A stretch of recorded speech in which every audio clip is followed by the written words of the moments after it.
it was just, like, as I would say, another job for me. And flying these missions every other day or so, to steadily, was just the makeup of the situation. And I just went through it, and even considering my final destiny, I think I would do the same thing over.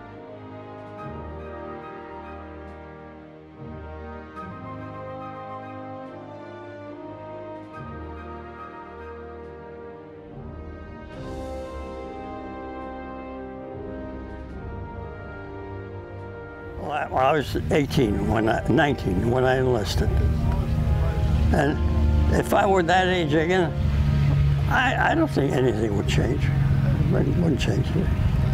Same gung-ho attitude and go win this war and things like that. My character, I think I'd give it another shot. I think I'd go at it.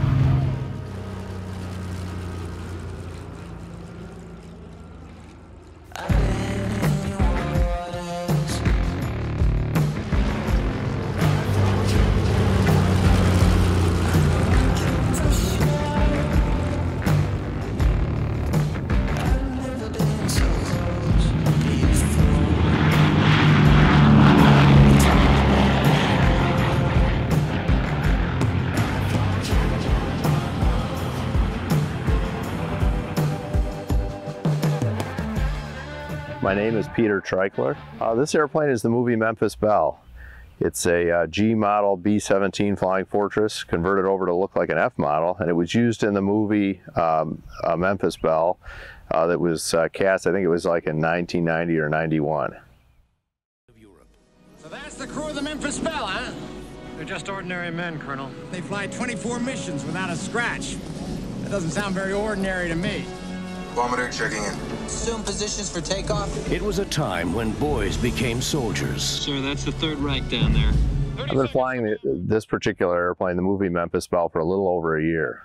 As far as the dynamics of flying an older airplane like this, it's not like flying a modern airplane. You know, a modern airplane, you have pressurization and digital flight controls. And this airplane is all mechanical. It's an old school, takes a lot of work in terms of both pilots operating together to make sure all the systems are working well, in particular the engines. It's quite a bit of management involved with operating the engines. Generally, if you're, for an example, it's coming in on approach, if whoever's flying the airplane is generally steering the airplane and the other guy's working the engines for him and setting power settings. So in a modern airplane, the pilot flies, you know, he runs the throttles and the flight controls at the same time. The passengers that come to us to ride on the movie Memphis Belle are all different types of people. People who want to experience what it was like to be in one of these airplanes. We have veterans that come that have flown in the airplane operationally. And a lot of it's just people want to see what it's like. You know, they want to see what it was like to fly in a B-17 and get a taste of what the guys experienced back in the 40s when they were flying these airplanes for real. My son wanted an experience, right? I took him along. We went for a ride on that. And this one came along, and I jumped at the chance. I don't know how to put it exactly, but a sensational feeling. Being back in the saddle, as you were, something like that. It's great. I enjoyed it. I enjoyed it very much. And never, maybe after my discharge or anything, I never thought of flying in my old B-17 again. I never thought. Here, at 95, comes to pass. As far as the armament on the airplane goes, of course it was a heavy bomber, so its purpose was to deliver ordnance onto a target and it would carry a load depending on what the target was. You know, they might have had 500-pound bombs, 250-pound bombs, incendiary bombs, which were designed to start fires. And the load would be appropriate for whatever target they were going after. And then, of course, to get to the target, you had to get there. So that meant flying through flak and fighters.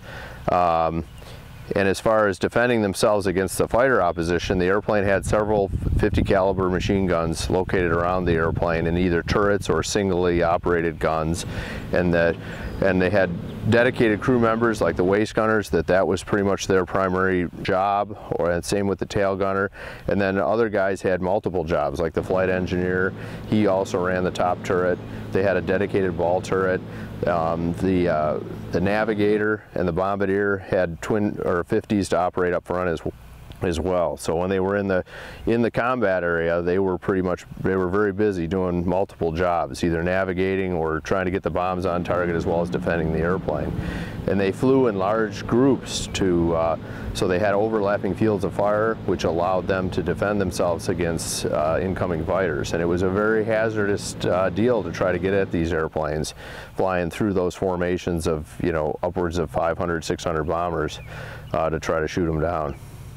All the missions, as far as I was concerned, were exciting. Well, there were somewhat we call milk runs that were just simply go in, bomb the target, and come back home with not much incidental happening as such.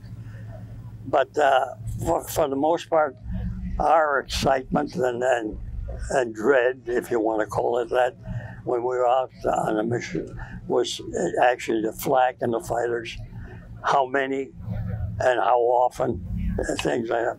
We're sweating those points out. But for the most part, we just did the best we could. We just loaded our ammunition, fired our guns best we could, and hoped for the best.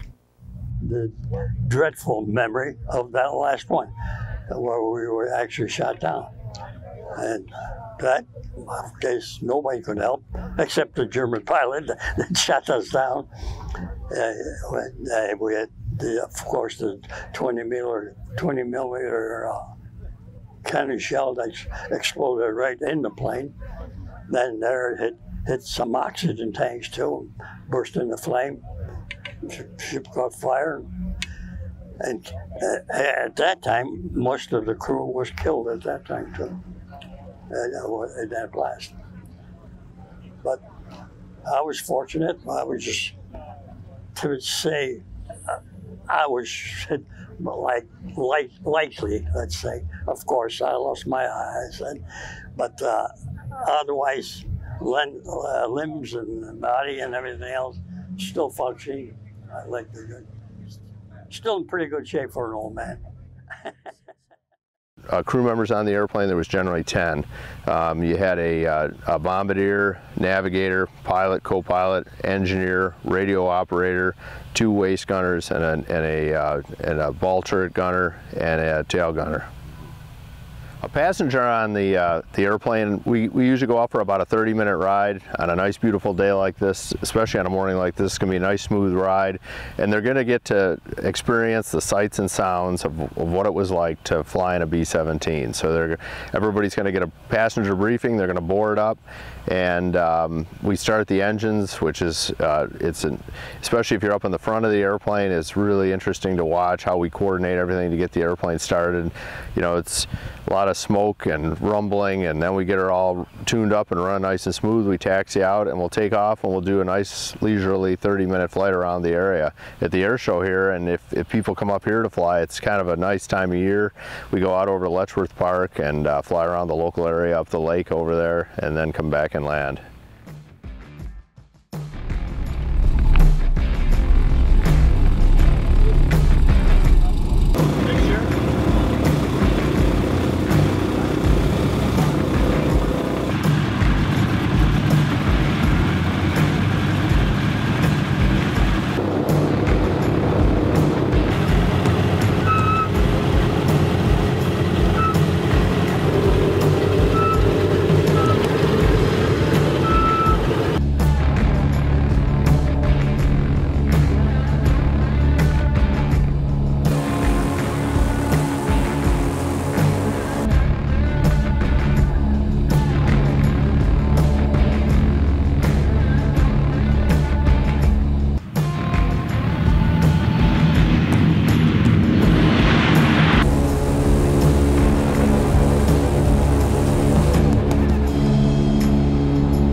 I look at all this back as, oh, history. And one thing that made me proud is one gentleman, when I was telling him the story, and I said, it was history. I felt real proud when he said, and you wore that history. I felt great. I never thought of it that way. I thought I was just simply, my thoughts were, I'm doing my job. But as it turned out, he's right, come to think of it. He's right. It's part of history.